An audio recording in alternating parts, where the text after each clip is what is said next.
the summons, the Council's command. The message arrived without warning, cutting through every communication channel humanity possessed. It was not a request. It was a command that could not be ignored. Ambassador Marcus Chen stood in the observation deck of the human diplomatic vessel, watching the massive structure of the Galactic Council headquarters grow larger in the viewport. The station was ancient, built by civilizations that had mastered space travel when Earth's ancestors were still learning to make fire. Its crystalline spires stretched for miles, each one representing a different member species of the Council. Thousands of them, glowing with soft light against the darkness of space. "Sir, we're being hailed again," said Lieutenant Sarah Park, the communications officer. Her voice carried an edge of nervousness that matched what everyone on the bridge was feeling. Marcus turned from the window, his reflection ghosting across the glass. He was 52 years old, with gray touching his temples and lines around his eyes that spoke of years spent navigating the complex politics of galactic diplomacy. He had represented Earth for 15 years, but nothing in his experience had prepared him for this moment. "Put it through," he said quietly. The voice that filled the bridge belonged to Coordinator Vesh, a being whose species had been part of the Council for over 10,000 years. The translator rendered Vesh's words in flat, emotionless tones, but Marcus could hear the underlying steel. "Human vessel, you will dock at Platform 7. Ambassador Chen, you will present yourself to the Council chambers within 1 standard hour. You may bring 2 attendants. No more." The communication cut off before Marcus could respond. Dr. James Rodriguez, the mission's xenolinguist, let out a slow breath. "They're not being subtle about this, are they?" "They never are when they're serious," Marcus replied. He looked at his team, choosing his words carefully. "Sarah, you'll stay with the ship. Be ready for anything. James, you're with me. And Catherine." He turned to Commander Catherine Walsh, their security chief. "I need you there too." Catherine nodded, her hand unconsciously moving to check her sidearm. It was a gesture born of habit, though they all knew that weapons would be meaningless in the Council chambers. The security systems there could disable any threat before a human could even think to raise a weapon. The ancient chamber, the docking procedure was smooth, handled by automated systems that had been perfected over millennia. As Marcus, James, and Catherine stepped off their shuttle, they were met by a Council escort. 3 tall, slender beings with skin that shimmered like oil on water. The escort said nothing, simply gestured for the humans to follow. The walk through the station's corridors felt endless. They passed chambers where hundreds of species conducted business, where languages both spoken and telepathic filled the air in a cacophony of sound and thought. Some species stopped to watch the humans pass, their alien expressions unreadable. Finally, they arrived at the Grand Council chamber. Marcus had been here before, but the sight never failed to take his breath away. The chamber was a perfect sphere 1/2 mile in diameter. Floating platforms held representatives from thousands of worlds, arranged in complex patterns that shifted and moved according to ancient protocols. At the center hung a massive sphere of pure light, the heart of the Council's power.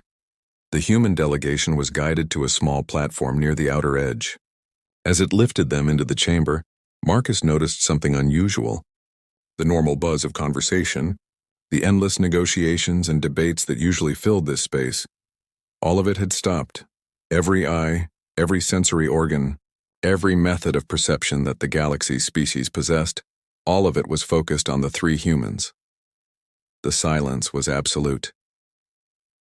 The ancient law coordinator Vesh's platform moved forward, positioning itself above and in front of the humans. Vesh was tall, nearly 8 feet, with 4 arms and skin that resembled polished stone. The coordinator's species, the Catherine, were among the oldest members of the Council. Ambassador Marcus Chen of Earth. Vesh's voice echoed through the chamber, amplified by technology and perhaps something more. "Do you know why you have been summoned?" Marcus kept his voice steady. "I do not, Coordinator. Earth has maintained all treaties and agreements. We have caused no conflicts. This is not about your recent actions," Vesh interrupted. "This is about something far more ancient, something you have kept hidden from the Council since the day your species was granted provisional membership." A murmur rippled through the assembled representatives. Marcus felt James tense beside him. "I don't understand," Marcus said carefully. Another platform moved forward. This one held Ambassador Thren of the Vorquat Collective, a species that resembled massive insects with crystalline exoskeletons. Thren's mandibles clicked as the translator rendered his words. Every world that joins the council must declare its true name, Thren said. Not the name its inhabitants call it, not the designation given by astronomers. The true name, the one written in the fabric of reality itself. Marcus felt his heart begin to race. This was what they had feared, what Earth's leadership had hoped would never come to light. We call our world Earth, Marcus said. Terra, the blue planet. We have many names. Those are all names given by humans, a third voice interjected. This belonged to Seeker Vin, a being of pure energy contained within a crystalline matrix. They are not the true name. The name that resonates with the cosmic frequency. The name that was written when your world was born. James leaned close to Marcus, whispering urgently. They know. Somehow they know we've been hiding it. The weight of Truthvesh raised one of his 4 hands, and the sphere of light at the chamber's center pulsed. Images began to form in the air around the human delegation. Ancient star charts. Records written in languages that predated most of the species present. Mathematical formulas that described the fundamental nature of reality. 3 cycles ago, Vesh continued, our archaeologists discovered ruins on a dead world in the Outer Rim. Among those ruins were archives. Records kept by a species that existed before the Council, before most of the civilizations gathered here had even evolved. These records contained maps of the galaxy as it was 2 million years ago. And on those maps they found something interesting. The images shifted, focusing on a familiar spiral arm of the galaxy. A star system appeared, rendered in symbols that seemed to shift and change even as Marcus looked at them. They found your world, Vesh said quietly. And they found its true name. The chamber erupted in whispers and exclamations. Platforms shifted and moved as representatives reacted to this revelation. Marcus closed his eyes briefly.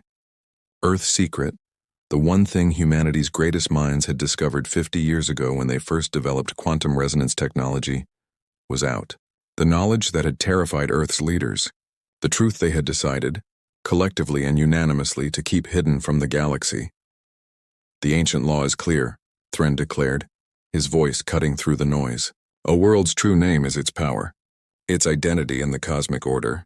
To hide that name from the Council is to hide one's true nature. It is an act of deception that cannot be tolerated.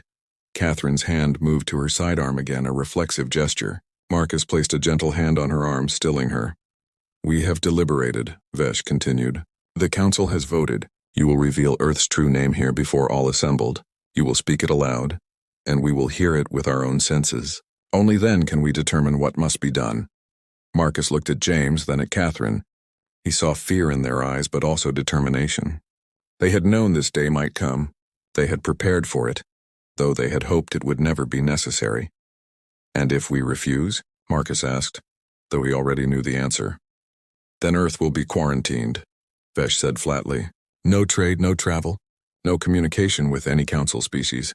Your world will be isolated until you comply or until your civilization falls. These are the consequences of defying the ancient laws. The threat hung in the air like a blade. Marcus thought of Earth, of the billions of people who had no idea this moment was happening. He thought of the progress humanity had made, the alliances they had formed, the future they were building among the stars. All of it hung in the balance. The moment of decision.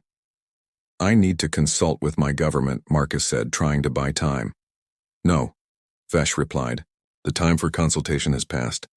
The Council has been patient. We have waited for you to come forward voluntarily. You did not. Now we demand the truth. You will speak the name now, or you will face the consequences. James stepped forward. Coordinator, please understand. We kept this secret not out of deception, but out of fear. When we discovered our world's true name, when we learned what it meant, his voice cracked slightly. We were terrified of what it would mean for our place in the galaxy. Many worlds are afraid when they first learn their true names, Seeker Vin said, her voice like music. It is natural. But the law exists for a reason.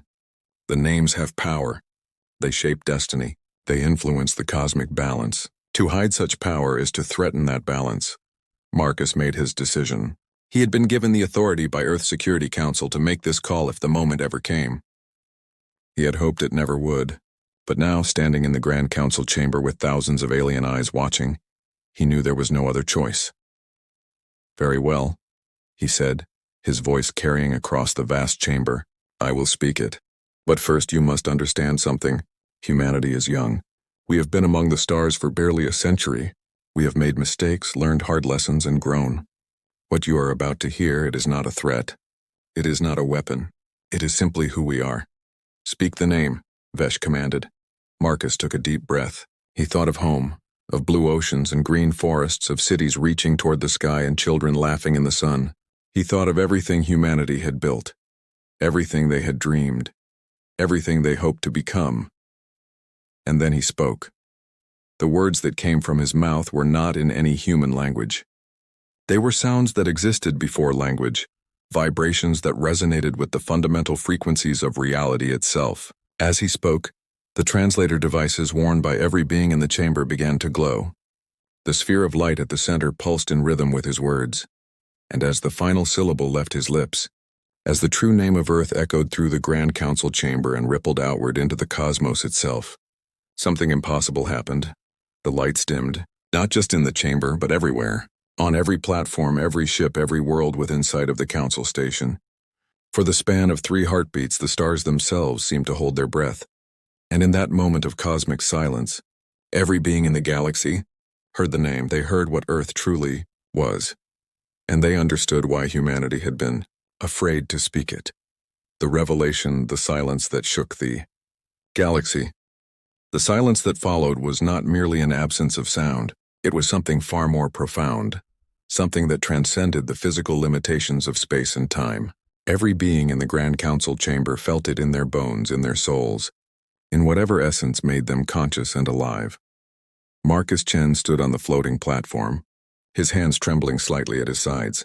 He had spoken the name, and now he waited for the consequences. Beside him, James Rodriguez had gone pale, his eyes wide as he watched the reactions rippling through the chamber. Catherine Walsh had her hand on her weapon, though she knew it would be useless against what might come next. The sphere of light at the center of the chamber pulsed once, twice, 3 times. Each pulse sent waves of energy cascading outward, washing over the assembled representatives. And with each wave, understanding dawned. Coordinator Vesh was the first to speak. And for the first time since Marcus had known the ancient being, there was something in Vesh's voice that might have been awe. Or fear. Perhaps both. "Cradle," Vesh whispered. "Your world's true name is Cradle." The word hung in the air, simple and profound. But it was not just a word. It was a concept, a reality, a truth that rewrote everything the galactic community thought they knew about Earth and its place in the cosmos. The ancient memory ambassador Thren's platform moved closer, the crystalline being's multiple eyes reflecting the pulsing light. His mandibles clicked rapidly, a sign of extreme agitation in his species. "This cannot be," Thren said, his voice carrying an edge of panic. "The cradle is a myth, a legend from the before times. It does not exist. It cannot exist." "And yet it does," Seeker Vin replied, her energy form flickering with colors that no human eye could properly perceive. "I can feel it now. The resonance. The connection that links every living thing in this galaxy to that one world." She turned her attention to Marcus. "How long have you known?" Marcus found his voice, though it felt like speaking through cotton.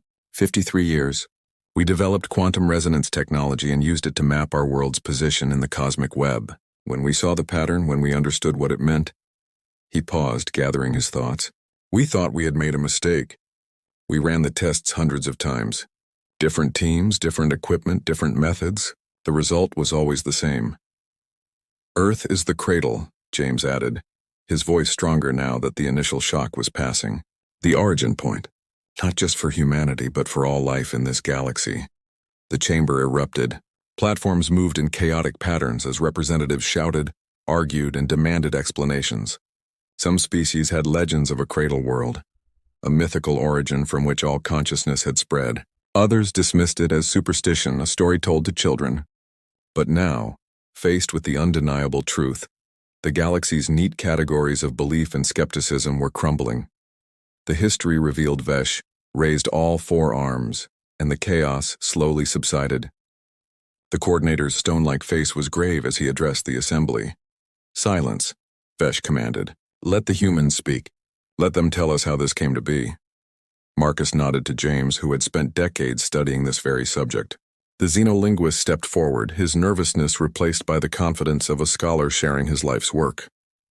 4 billion years ago, James began, life emerged on Earth. Simple organisms at first, single cells fighting for survival in a hostile environment. But Earth was special. It existed at a unique confluence of cosmic forces, gravitational fields, quantum fluctuations, dimensional intersections that we still do not fully understand. Life did not just evolve on Earth, it exploded there. He gestured, and holographic displays appeared around the platform, showing complex diagrams and flowing charts of data. As life diversified and spread across our world, something else happened. The quantum signature of that life began to propagate outward, not through space in the conventional sense, but through the underlying fabric of reality itself. Like ripples in a pond, but across dimensions we cannot see or measure directly. Panspermia, muttered a representative from the Kilrathi Empire, a species of feline-like beings known for their scientific achievements. But this is panspermia on a scale we never imagined. Exactly, James confirmed. Meteors and comets carried organic material from Earth throughout the solar system and beyond. But more than that, the quantum template of Earth's life, the fundamental pattern that makes something alive, spread through the galaxy like a wave. Every world where life took root, every species that evolved, every conscious mind that ever looked up at the stars, all of it traces back to Earth, to the cradle. The implications were staggering. Marcus watched as representatives from thousands of worlds absorbed this information, each processing it through their own cultural and philosophical frameworks. The questions. Mount a massive platform glided forward, carrying Ambassador Droth of the Titan Collective. Droth species were giants, each individual standing 20 feet tall with skin like burnished metal. When Droth spoke, his voice was like thunder. If what you say is true, Droth rumbled, then every species here owes its existence to your world. We are all in some sense children of Earth. That is one way to see it, Marcus agreed carefully. But we do not claim parentage or authority because of this. We did not create you. Earth did not consciously seed the galaxy with life. It simply was, and from that existence, possibility spread. Yet you kept this secret, accused Ambassador Shrell of the Aquarian depths, her aquatic form visible through the transparent walls of her containment sphere. You knew the truth for 5 decades and said nothing. Why? Marcus felt the weight of that question. It was the one he had dreaded most. Because we were afraid, he said simply. Humanity is young. We have been part of the galactic community for less than a century. We are outnumbered, outgunned, and outexperienced by nearly every species here. If we had revealed the truth immediately, what would have happened? He looked around the chamber, meeting the eyes of beings from across the galaxy. Some would have worshipped us as sacred. Others would have feared us as threats. Still others would have sought to conquer or destroy Earth, believing that controlling the cradle would give them power over all life. We chose silence because we wanted to be judged for who we are, not for what our world represents. The deeper truth seeker, Vin's crystalline form pulsed with thoughtful light. There is more, she said. I can sense it. The name Cradle carries additional meaning. Speak the rest of the truth, Ambassador Chen. Marcus closed his eyes. This was the part that had truly terrified Earth's leaders. The secret within the secret. A cradle is where life begins, he said slowly. But it is also something you eventually leave. Our researchers discovered something else in their quantum studies. The pattern that spread from Earth, it is not static. It is evolving, changing, growing toward something. Toward what? Fesh demanded. We do not know, Marcus admitted. But the mathematics suggest that all life in the galaxy is connected through quantum entanglement to Earth. We are all part of a single vast organism, still growing, still developing. And Earth is not just the origin point, it is the anchor, the stability that holds the pattern together. The implications crashed over the assembly like a wave. If Earth was destroyed, if the cradle was lost, what would happen to the quantum pattern that connected all life? Would every species simply cease to exist? Would consciousness itself unravel? You can see why we were afraid. Catherine spoke up for the first time, her soldier's pragmatism cutting through the philosophical haze. This information is a weapon, a threat, a target. We kept it secret to protect not just Earth, but everyone. The great debate what followed was the most intense debate in the Galactic Council's recorded history. Representatives argued for hours, their platforms moving in complex patterns as alliances formed and dissolved and reformed. Some species demanded that Earth be placed under Council protection immediately, with fleets positioned to defend the cradle at all costs. Others insisted that humanity's deception was too great a crime, that Earth should be punished regardless of its cosmic significance. Still others, particularly the more scientifically inclined species, wanted to study Earth intensively, to understand the mechanisms that made it the origin point of galactic life. And a small but vocal minority suggested that the kindest thing would be to evacuate Earth's population and seal the world away, preserving it in pristine isolation. Through it all, Marcus stood firm. He answered questions, clarified points, and defended humanity's choice to keep the secret. James provided scientific data, explaining the research in terms that each species could understand. Catherine remained vigilant, watching for any signs that the debate might turn violent. As the hours stretched on, Marcus felt exhaustion creeping in. But he could not show weakness, not now. The future of Earth hung in the balance. Finally, as the station's artificial day cycle began to dim toward evening, Coordinator Vesh called for silence once more. "We have debated long enough," Vesh announced. "The Council must now decide. What is to be done about Earth, about the cradle, about the humans who kept this secret?" The verdict. The voting process was ancient and complex, involving not just simple counts but weighted considerations based on species age, technological level, and philosophical alignment. Marcus watched as the sphere of light at the chamber's center flickered and changed, reflecting the calculations being made. When the light finally stabilized, glowing with a soft blue radiance, Vesh turned to face the human delegation. "The Council has decided," Vesh said formally, "by a margin of 73% with 22% abstaining and 5% opposed. We have reached our verdict." Marcus held his breath. "Earth will not be punished for its silence," Vesh continued. "The Council acknowledges that humanity faced an impossible choice and made the decision they believed would best preserve peace and stability. Furthermore, we recognize that the revelation of Earth's true nature as the cradle changes everything." Vesh paused, letting the weight of those words settle. "Therefore, Earth is hereby granted full Council membership, with all rights and protections therein. A permanent defense fleet will be stationed in your solar system, composed of volunteers from every Council species, not to occupy or control but to protect, because Earth is no longer just a human world. It is the heritage of all of us." Relief flooded through Marcus, but Vesh was not finished. "However," the coordinator added, "this protection comes with conditions. Earth must open itself to scientific study, allowing Council researchers to better understand the quantum mechanisms that make it the cradle. Humanity must also accept responsibility for what your world represents. You are guardians of something far greater than yourselves." Marcus straightened. "We accept these conditions. Earth will honor its responsibilities to the galaxy." A new dawn as the formal proceedings concluded and platforms began to disperse. Representatives from dozens of species approached the human delegation. Some offered congratulations, others shared their concerns, and a few simply wanted to shake Marcus's hand or perform whatever gesture of connection their species considered appropriate. "Ambassador." Thren clicked his mandibles, and what Marcus had learned was a gesture of respect.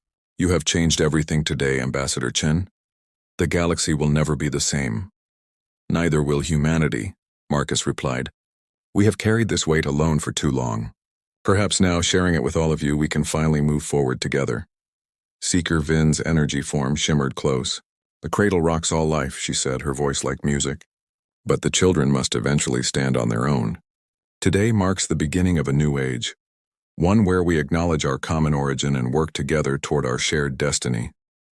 As the humans made their way back to their shuttle, Marcus looked out at the stars through the station's transparent walls.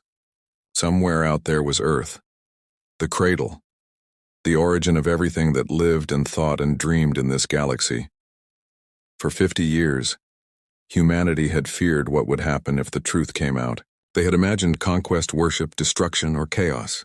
But what they had found instead was something more profound: acceptance, understanding, and the beginning of a deeper connection with the galactic community than they had ever thought possible. "Sir," Catherine said as they boarded the shuttle. "What happens now?" Marcus smiled, feeling lighter than he had in years. "Now, Now we go home and tell Earth that they do not have to be afraid anymore. The secret is out, and the galaxy has not ended. In fact, I think it might just be beginning. As their shuttle pulled away from the council station, Marcus took one last look at the massive structure. Through its crystal spires, he could see thousands of beings from hundreds of worlds all going about their business. And now, for the first time, they all knew the truth. They were all children of the cradle. They were all, in a sense, human, and that made all the difference. Epilogue: 3 months later, the first joint research station was established in Earth's orbit. Scientists from 40 different species worked side by side with human researchers, studying the quantum patterns that made Earth unique. The defense fleet that had been promised materialized, not as an occupying force, but as protectors and partners. On Earth itself, the revelation had caused turmoil at first. Protests, celebrations, confusion, and fear all mixed together as humanity grappled with what it meant to be the cradle of galactic life. But slowly understanding grew. Pride emerged, and with it, a renewed sense of purpose. Marcus Chen retired from his position as ambassador, having earned the rest. But he never stopped working, joining the research teams to help bridge the gap between human and alien understanding. And in the Grand Council chamber, where once there had been thousands of platforms representing thousands of worlds, a new platform was added at the very center, right next to the sphere of light. It was small, simple, and colored the blue of Earth's oceans. The cradle had taken its rightful place among the stars, and the galaxy, which had fallen silent when it learned the truth, now sang with the voices of all its children, united at last in the knowledge of their shared origin and their infinite potential for growth. The future was uncertain, as all futures are. But for the first time in human history, Earth faced that future not alone, but as part of something far greater than itself. The cradle had rocked. The children had awoken, and the universe would never be the same.